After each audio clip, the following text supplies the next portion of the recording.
Hi, my name is Milan, and I'm going to be your general guide to St. Petersburg today. In 2013, as my summer began, I found myself traveling to Russia to study abroad. Never having been there, I honestly did not know what to expect.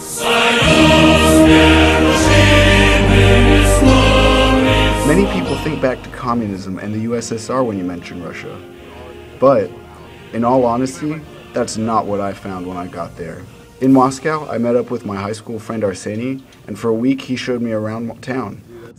My favorite sites, however, were the Kremlin, Red Square, and St. Basil's Cathedral. After a week, it was time to take the train to St. Petersburg.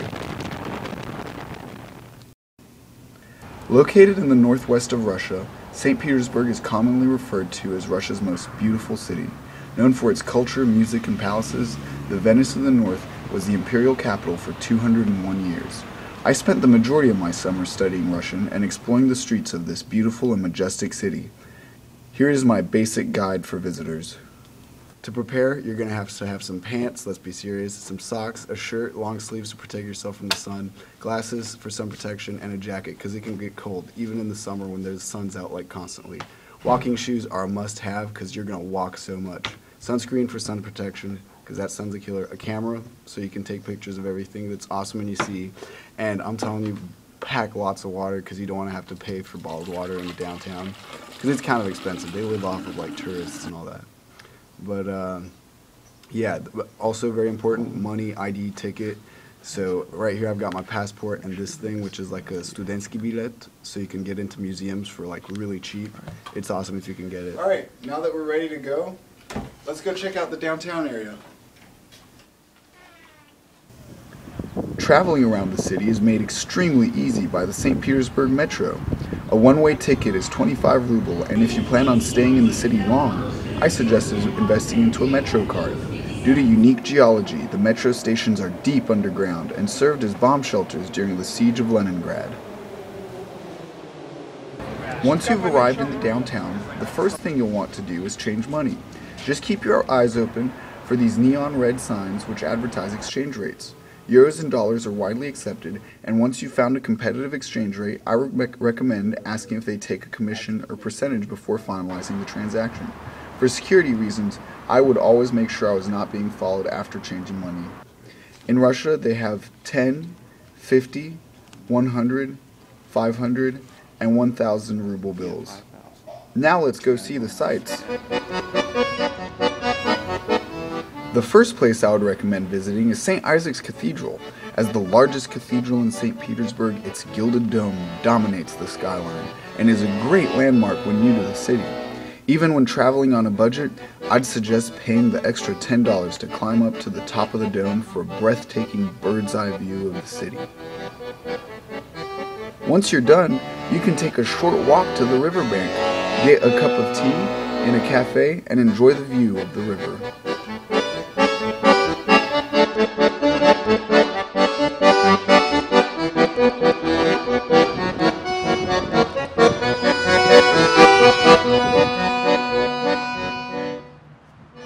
Well, we can't sit around forever.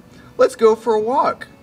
Oh, whoops, did we just stumble onto Dvorsovaya Ploshad, one of the city's most impressive and historic spaces? Why, yes, we did. Let's take a minute to admire the Alexandrovskaya Kolonna, which commemorates Russia's victory over Napoleon in 1812. Since we're already here, we might as well go see the Hermitage Museum. Set in the beautiful Winter Palace, the Hermitage houses one of the largest art collections in the world. The palace used to house the Russian monarchs and now is home to artists such as Picasso, Rastrelli, Rembrandt, Monet, and Da Vinci. The art collection is so extensive that I recommend prioritizing the areas you'd like to visit beforehand.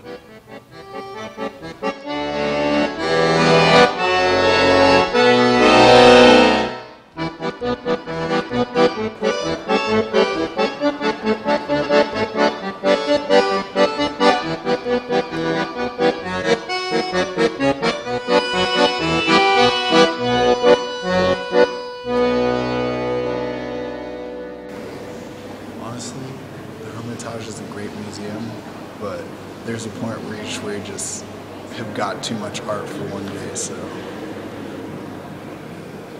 Now it's time for my favorite part, food! This is a typical cafeteria called a stolovaya, and I like going here because it's cheap.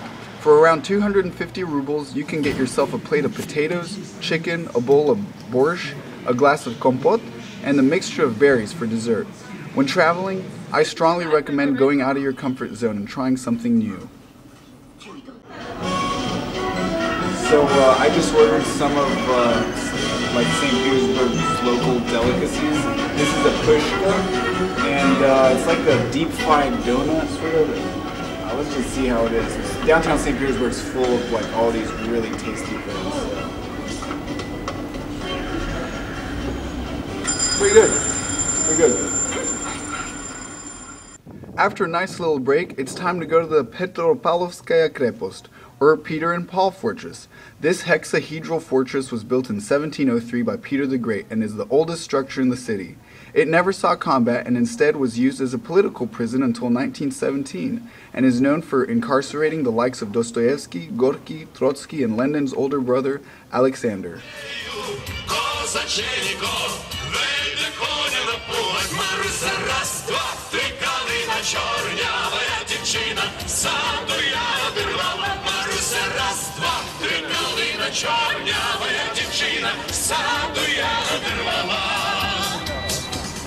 On the beaches of the fortress, Russians enjoy partaking in their national summer pastime, sun roasting, commonly known in America as purposefully increasing your chances of melanoma. Right across the street is the Artillery Museum. Military history enthusiasts and kids will enjoy the expansive collection of swords, tanks, and artillery pieces.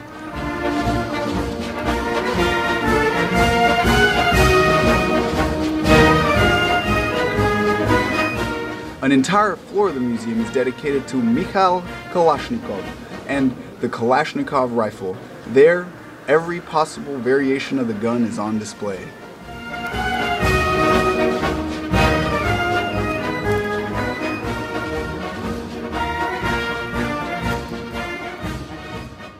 Some of the other many sites you can visit in St. Petersburg include the Stroganov Palace, the Church of the Savior on Spilled Blood, the Russian Museum, the Kazan Cathedral, the Mariinsky Theater, and the Bronze Horseman.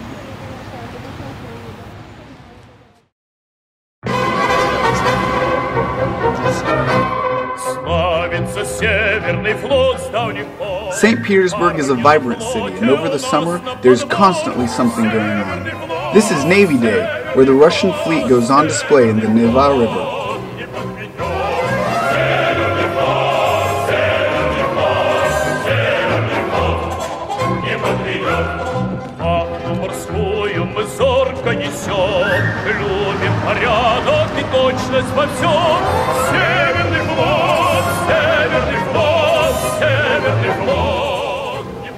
If you have the opportunity, I recommend going to a Zenit St. Petersburg soccer game. The fans are crazy and the team is amazing. After the game, you can enjoy the city's never-ending sunset.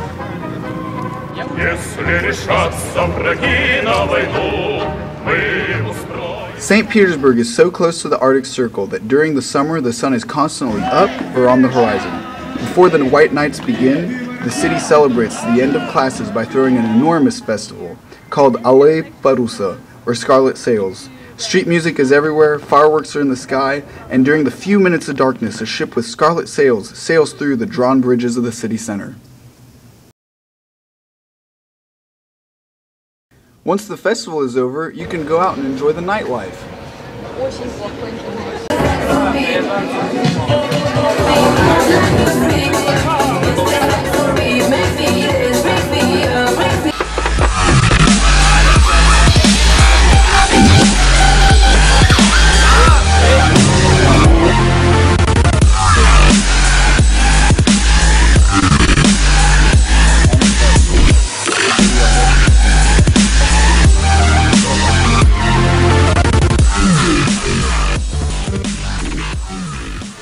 Before you know it, the sun creeps back up and it's time to go to bed.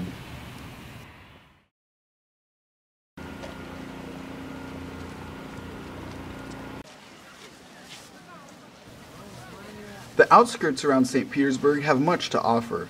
My favorite trip was to Tsarskoye Selo.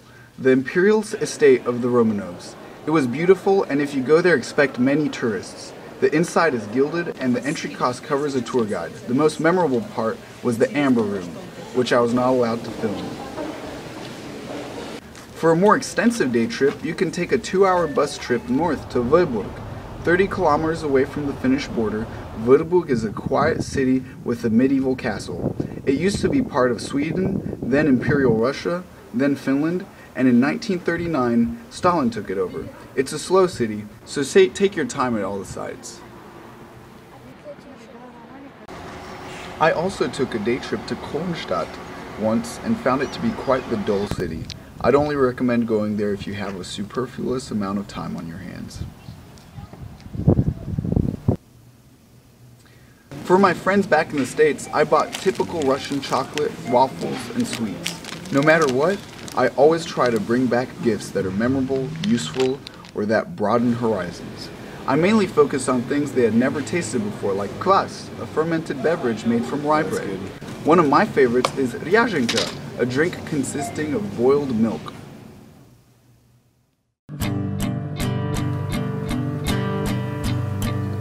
The moment my Russian classes were over, my feet started itching, and I set out to backpack across northwestern Russia.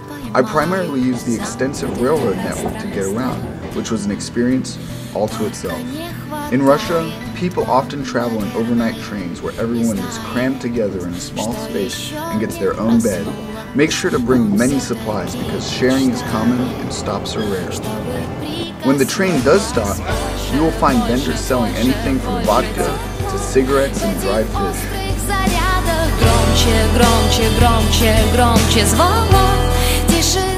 My first stop was the enchanting Kuzhi Museum Reserve. To get there, expect to pay a hefty fee for the hydrofoil ride there and back, but it's well worth the price. The island is home to a dozen 18th and 19th century log buildings, the most beautiful of which is the magnificent Transfiguration Church. With its 30 miniature domes, it is Russia's most recognizable wooden landmark.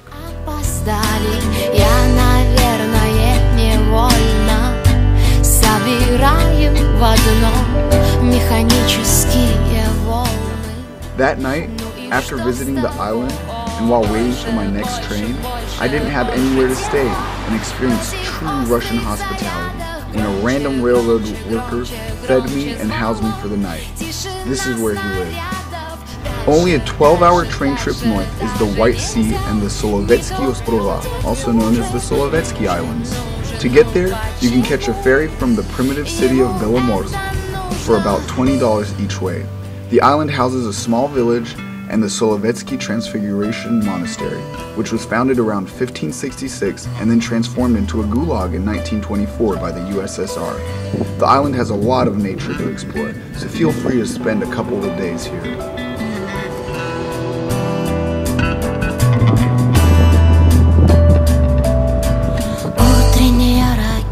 My time in Russia was very enjoyable. I saw many beautiful places, met many interesting people, and traveled to exotic destinations. Most importantly, I learned about a different culture, one of which I was previously uneducated. Expecting a backwards, weak, and sort of communist Russia, I quickly realized that the country I was spending my summer in was much more than superficial stereotypes. I realized that Russia is a new country, full of land, resources, and opportunities. The current economic growth and development is compensating for 74 years of stagnation and oppression.